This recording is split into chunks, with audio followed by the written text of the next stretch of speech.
Buenos días, alumnos de la institución educativa La Católica. Espero que se encuentren bien de salud. Es un deseo de parte de su profesor Padilla y de parte de la institución educativa. Con el lema Hoy me quedo en casa vamos a desarrollar el tema de la República Aristocrática. Es el periodo en el cual predomina una oligarquía agroexportadora, financiera y civilista que ejerció un dominio completo en la sociedad peruana mediante el accionar de un Estado oligárquico liberal, pero represor y excluyente de las grandes mayorías, ya que los grandes adinerados, o en ese tiempo llamados los varones del azúcar, eran los que se beneficiaban con todas las leyes.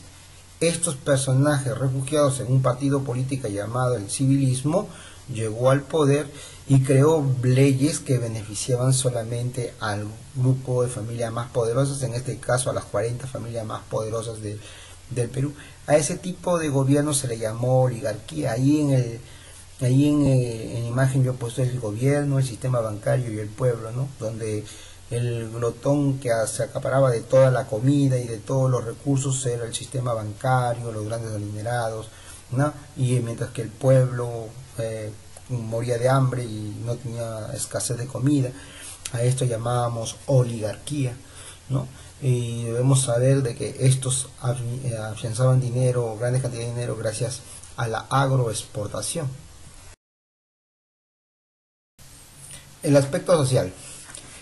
¿Cómo se desarrolló en el aspecto social lo que es la República Aristocrática? Aquí los sectores sociales durante la República Aristocrática fueron los siguientes. Una, la oligarquía o clase alta. Se reconocía por su linaje, es decir, por la pertinencia de sus mismas familias. Formaron un círculo cerrado que repartían los altos cargos políticos. Así monopolizaron el Estado para su propio beneficio. Eran los dueños de las grandes haciendas y empresas del Perú y que se encontraban unidas a través de un partido llamado el Partido Civilista. A este grupo de personas adineradas, que eran 40 familias más poderosas del Perú, se beneficiaban con las leyes que daban ellos mismos. Por eso es que se le conocía con el nombre de oligarquía. Oligarquía son un grupo de personas que gobiernan en beneficio de ellos, en este caso en la agroexportación. Estas 40 familias poderosas del Perú se habían hecho ricas gracias al cultivo de la caña de azúcar, al cultivo del algodón, al criado del ganado lanar y a las inversiones en la minería y en la extracción del caucho, ¿no? ¿Cómo adquirieron grandes cantidades de tierras? Porque se les conocía con el nombre de varones del azúcar, ¿no? Se les conocían, obtuvieron grandes cantidades de tierras gracias a la compra de estas tierras en el norte del Perú, donde obtuvieron el dinero gracias de una ley llamada la Consolidación Nacional, creada por Ramón Castilla, en la cual se le devolvió a estas familias poderosas el dinero que habían prestado para la lucha de la independencia. Pero esta ley de consolidación nacional también benefició a muchas de las familias de una manera irregular, ya que falsificaron documentos y el Estado terminó desembolsando dinero a familias que no poseían, que no habían dado dinero al Estado para la independencia, ¿no? Por eso es que obtuvieron grandes cantidades de tierra en el norte para el sembrío de la caña de azúcar, ¿no? Y en el sur, Cañete, Ica, Pimentel, ellos sembraban algodón para la exportación. Tengan en cuenta que el contexto universal en el cual se desarrolla esta República Aristocrática, estamos hablando antes de la Primera Guerra Mundial, en la cual viene la competencia armamentista, donde necesitan bastantes minerales, donde necesitan algodón para los uniformes, donde necesitan caucho para los neumáticos de los vehículos, antes de la guerra. Y luego vamos a ver también el declive económico de estas durante la Primera Guerra Mundial, ¿no? Que todo esto va a beneficiar a lo que es la exportación de esta materia prima a Europa, ¿no? La otra clase social es la clase social media, compuesta por los profesionales liberales y miembros de la burocracia, dedicados como los empleados de las firmas comerciales, de importación, exportación, los bancos y almacenes de Lima y Callao. Esta clase media era la clase burocrática, como se dice. ¿Qué es la burocrática? La burocrática es aquellos que están dentro de detrás de un buró o detrás de un escritorio, ¿no? Y casi al poder del buró o el poder del pupitre, ¿no? En el cual uno presenta documentos y se encarga de hacer las diligencias administrativas. Entonces a esa parte se le conoce como burocracia, ¿no? La burocracia. Y eso está compuesta por los profesionales, por los contadores, los abogados, ¿no? Hoy en día los que se conocen con las áreas financieras, exportadoras, ¿no? Los que se encargan de los trámites de la exportación y todo ello, pertenecen a la clase media, ¿no? Y por último tenemos la clase más golpeada, que es la clase. Como le dije, en el aspecto económico,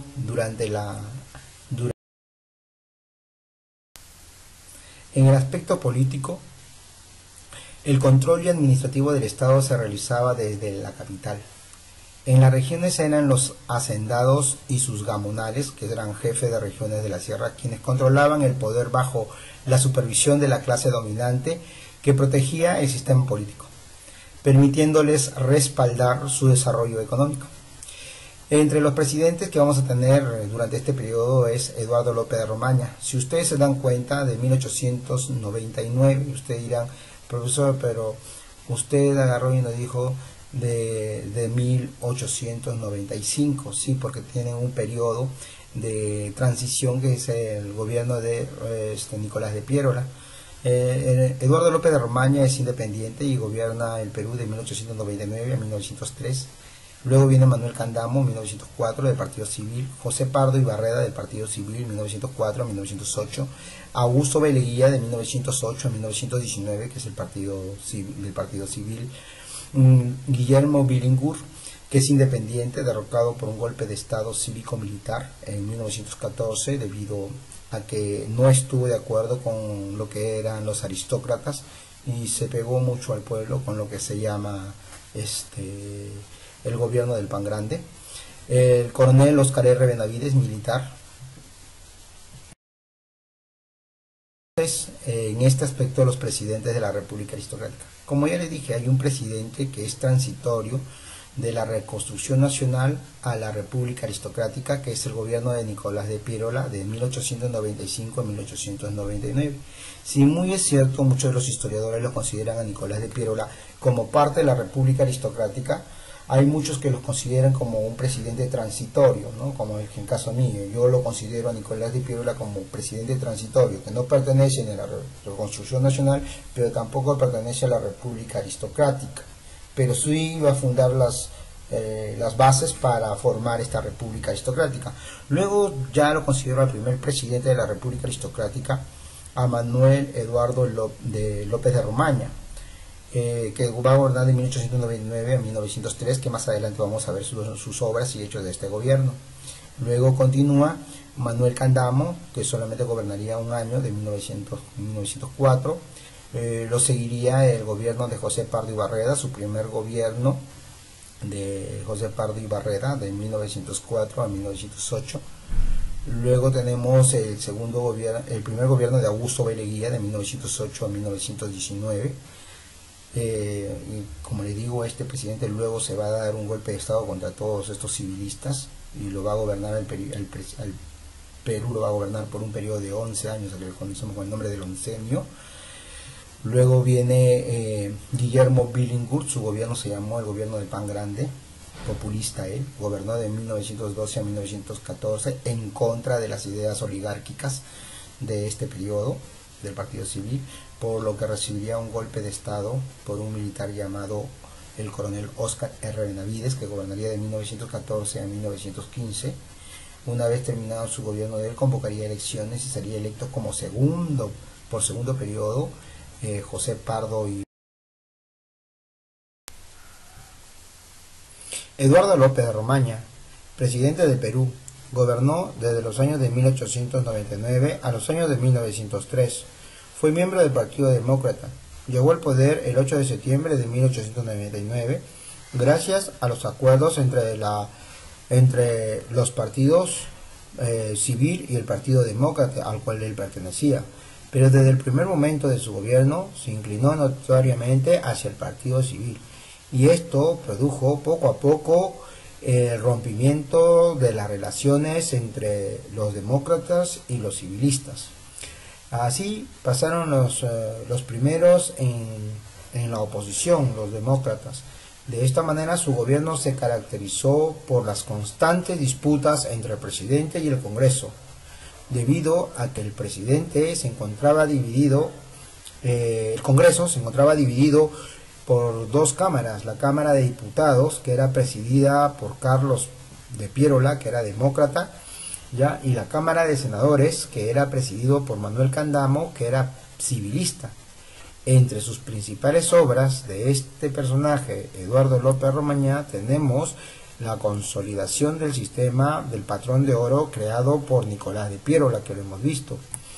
También se reorganizó la Escuela de Grumetes de Marina por Eduardo López de Romaña, se fundó el diario La Prensa, se promulgaron los primeros códigos de agua, comercio y minería durante su gobierno, y se hizo exploraciones en la selva con el coronel Pedro Portillo y también con los personajes Mesones Muro y Jorge von Hassel y Joaquín Capello, y de esa manera se inicia la colonización de la selva.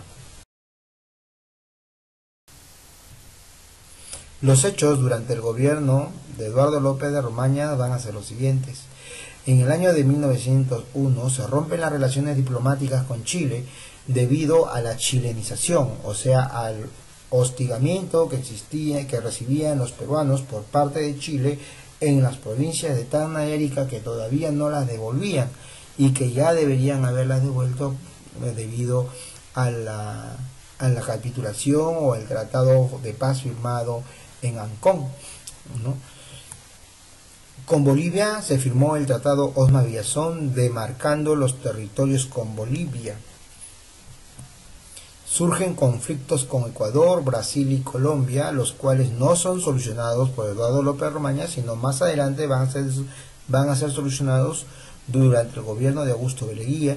Este Augusto B. Leguía va a entregar territorios tanto a Ecuador, a Brasil y a Colombia, convirtiéndose así en uno de los gobiernos entreguistas que tuvieron al Perú.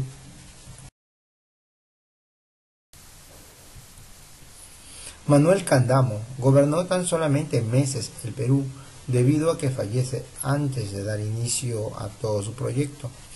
Pero esta campaña de 1903 está dada por el Partido Civil, unido con el Constitucional, lanzaron la candidatura del jefe civilismo de don Manuel Candamo. Esta vez Candamo no tuvo contradictorios, o no tuvo candidatos quienes participaran en contra de él. ¿Por qué? Porque se encargaron de que solamente los candidatos pertenecerían al Partido Civil o de grandes personas que tenían grandes fortunas, ¿no? Un tipo de llamarse pues una timocracia, ¿no? El poder de lo económico. Lo acompañó en la primera vicepresidencia Lino Alarcón y en la segunda vicepresidencia Serapio Calderón, ¿ya? Candamo no tuvo opositor debido a que el Partido Demócrata, liderado por Nicolás de Pierola, se abstuvo a participar. Ya en el gobierno, a los pocos días, fallece su primer vicepresidente, Lino Alarcón, ¿no? Sin haber jurado el cargo. Dentro de su primer gabinete ministerial aparecen los nombres de José Pardo y Barreda como plenipotenciario de la cartera de Relaciones Exteriores, y el de Augusto B. Leguía como ministro de Hacienda, o lo que es Economía, ministro de Economía, afectando una serie de dolencias, y por recomendaciones médicas no se va a dirigir a Arequipa, dejando el mando encargado a Serapio Calderón, a su segundo vicepresidente, ya que el primero había fallecido. Las dolencias continuaron ya hasta que Candamo falleció el 7 de mayo del 2004, ¿no?, de un paro cardíaco. Calderón tuvo que convocar inmediatamente a elecciones, saliendo electo presidente José Pardo Barreda, ¿no? Dentro de sus obras y hechos de Manuel Candamo, vamos a tener la huelga de gremios de jornaleros del Callao para solicitar un aumento de jornal diario y labores de 8 horas útiles de trabajo, ya que ellos trabajaban más de 12 horas en esa época, ¿no? Otro de los hechos, se da la ley de ferrocarriles para promover la construcción de líneas férreas e interrelacionar los productos dentro de lo que son los gamonales, ¿no?, y los latifundios de los terratenientes. Una manera también de manejar más rápido la producción entre aquellas personas que dominaban el Perú en ese entonces.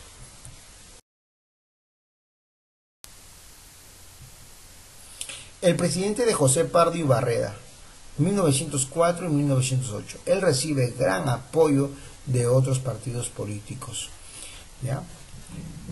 Este personaje se va a dar la unión de civilistas y constitucionalistas, o sea, el partido fundado por su padre Manuel Pardo con el partido constitucional fundado por Andrés Avelino Cáceres.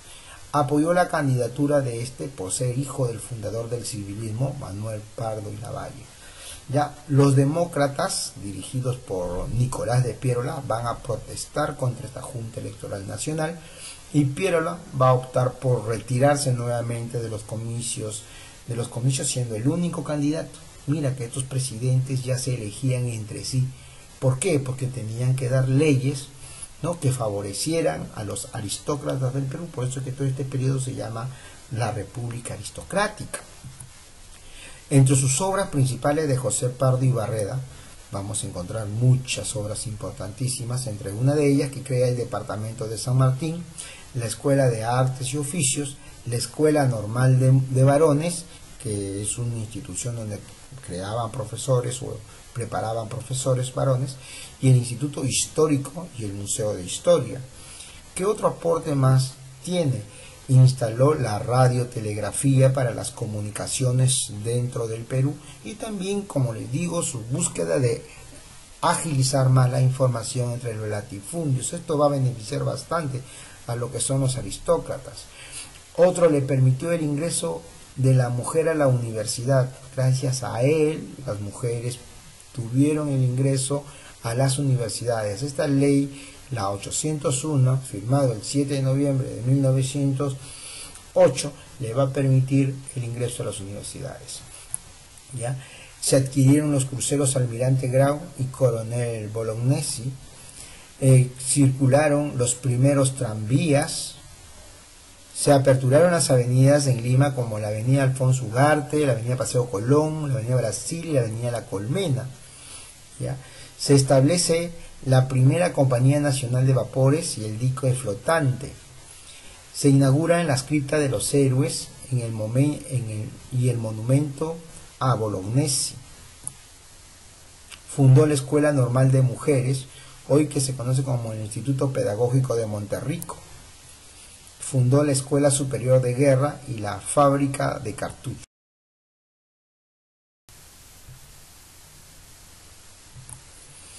Dentro de los hechos, Pardo había sido rector de la Universidad San Marcos antes de ser candidato a la presidencia de la República. Ese era uno también de los motivos por el cual el pueblo creyó y votó a favor de él. Augusto B. Leguía fue una de las figuras importantes de su gabinete, sin pensar que luego Augusto B. Leguía observara cómo la República Aristocrática buscaba la manera de favorecerse de sus intereses, para luego él darle un golpe de estado a toda esta República Aristocrática. Tenemos ahí a Trinidad María Enríquez, que fue la primera mujer que ingresó a una universidad, en lo que es la Universidad San Antonio de Abate, en el Cusco.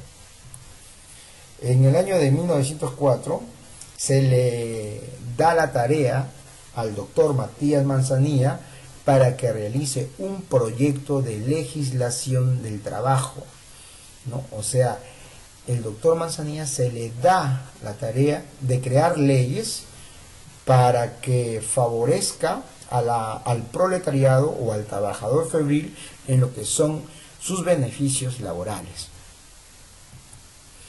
Surgen también problemas laborales en numerosas huelgas, las cuales él no le va a dar solución a estas huelgas, ¿no? Él, sí, yo les voy a dar, pero nunca dio una solución a los problemas. Pero sí se va a encargar de legislar o crear proyectos de legislación. Escuchen bien, proyectos, tan solamente proyectos. Primer gobierno de Augusto B. Leguía, de 1908 a 1912. Para las elecciones de 1908, el Partido Constitucional se alejó del Partido Civil, el cual presentaba como candidato a Augusto B. Leguía. En víspera del acto electoral, hubo un intento subversivo liderado por Augusto Durán, que era el del Partido Liberal, que no tuvo la aceptación popular. Leguía asumió el mando el 24 de septiembre de 1908. El 29 de mayo, los líderes del Partido Demócrata, Carlos, Isaías y Madeo Pierola, asaltaron el Palacio de Gobierno, capturándolo al presidente. Sin embargo, a tanta insistencia que le exigían la renuncia de Augusto B. Leguía, este se negó de firmar su renuncia. A este día se le conoce con el nombre del Día del Carácter. Entre las obras y hechos de Augusto B. Leguía durante su primer gobierno se dieron las siguientes obras. Se promulga la Ley de Accidentes de Trabajo, donde quedó establecida la llamada doctrina del riesgo de los accidentes de trabajo. También, en el año de 1910, el aviador Jorge Chávez muere al realizar la hazaña de cruzar los Alpes. En 1911, una expedición de la Universidad de Yale, a cargo del arqueólogo Hiram Bingham, anunció el descubrimiento de Machu Picchu. Juan Biolovich improvisó un campo de vuelo en el hipódromo de Santa Beatriz para dar así el primer vuelo en territorio peruano. Hoy en ese territorio se conoce con el nombre de Campo de Marte. Los operarios de la fábrica de tejidos de Vitarte declararon la huelga a principios de abril de 1911, con el respaldo de todos los obreros de la capital. Fue la primera gran huelga que existió en el Perú durante el primer gobierno de Augusto B. Leguía. En el 26 de mayo de 1911 se forma la Unificación Obrera Textil en Vitarte, el primer sindicato de trabajadores de textiles acá en el Perú, se dio en Vitarte. La huelga de 1912 de motoristas y conductores de los tranvías eléctricos se dio también durante el gobierno de Augusto B. Leguía. En el Valle de Chicama, la hacienda de Casagrande, se produce en 1912 una huelga por la llegada de empleados de nacionalidad alemana a esas haciendas. El estudiante limeño Pedro Solén, con apoyo de la alemana Dora Meyer, funda la Asociación Pro Indígena en 1909 para la defensa de los intereses sociales de la raza indígena en el Perú.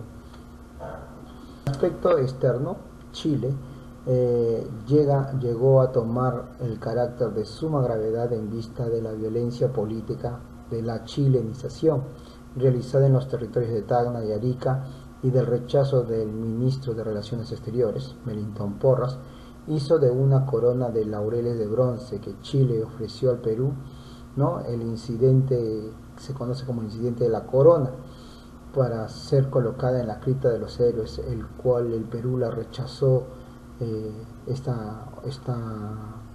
este regalo de la corona de laureles de bronce. Tuvimos problemas también limítrofes con Ecuador, que habían sido sometidos a arbitraje ante el rey de España, Alfonso XIII, pero el gobierno ecuatoriano se negó de reconocer el fallo y comenzó a realizar actos hostiles contra los peruanos y los símbolos patrios en nuestro territorio. El Perú ordenó la movilización de sus tropas al mando del general Enrique Varela, pero con las mediaciones de Estados Unidos, Brasil y Argentina se llegó a la Convención de La Haya y fue que se evitó el conflicto armado, pero el problema limítrofe continuó hasta más adelante.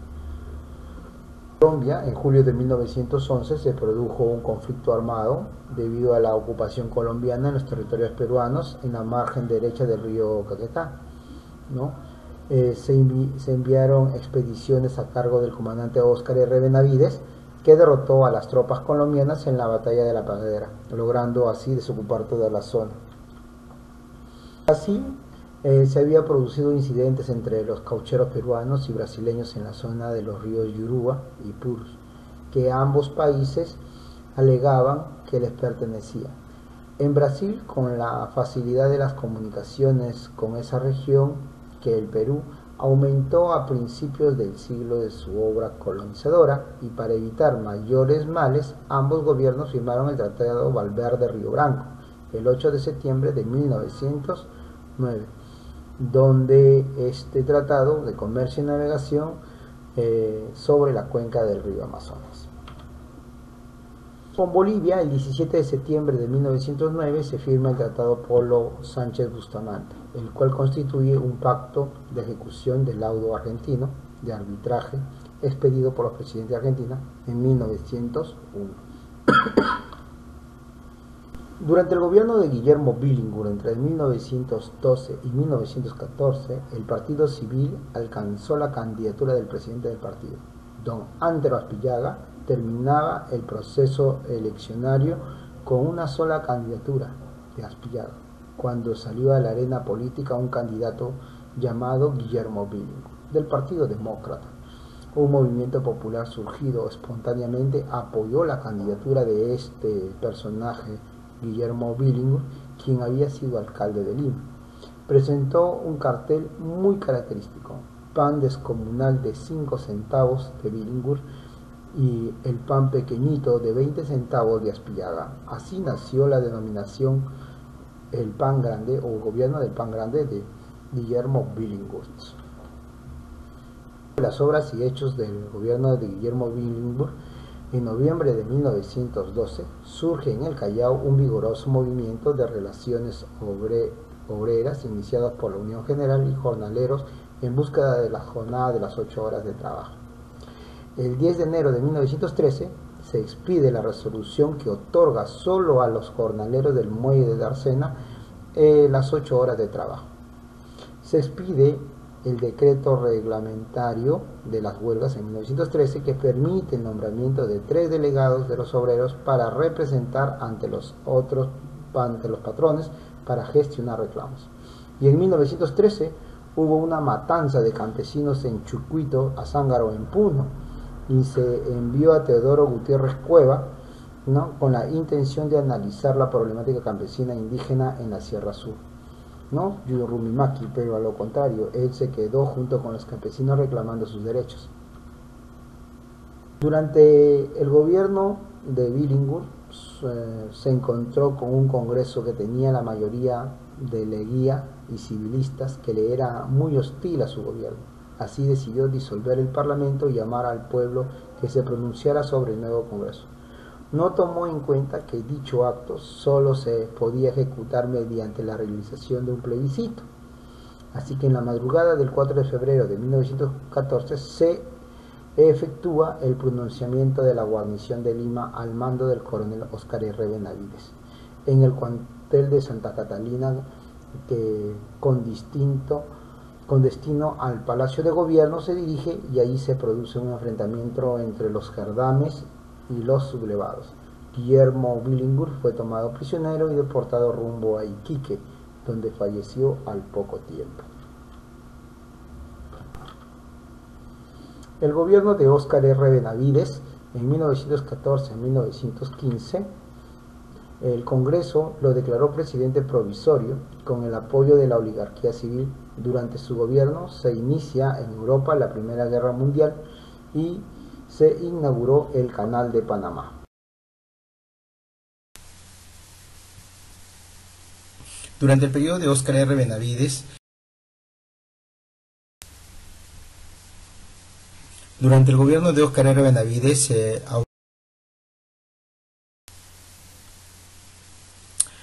durante su gobierno también de Óscar R. Benavides,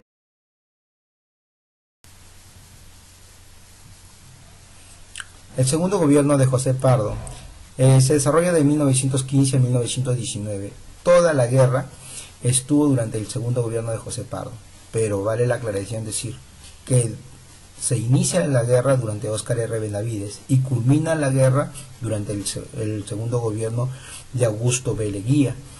No se inicia ni termina. Si bien es cierto de que la Primera Guerra Mundial estalla en el año de 1915 a 1919.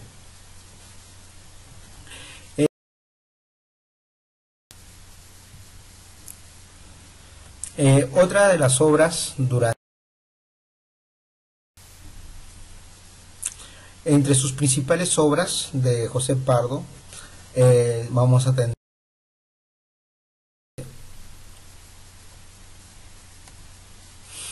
durante su gobierno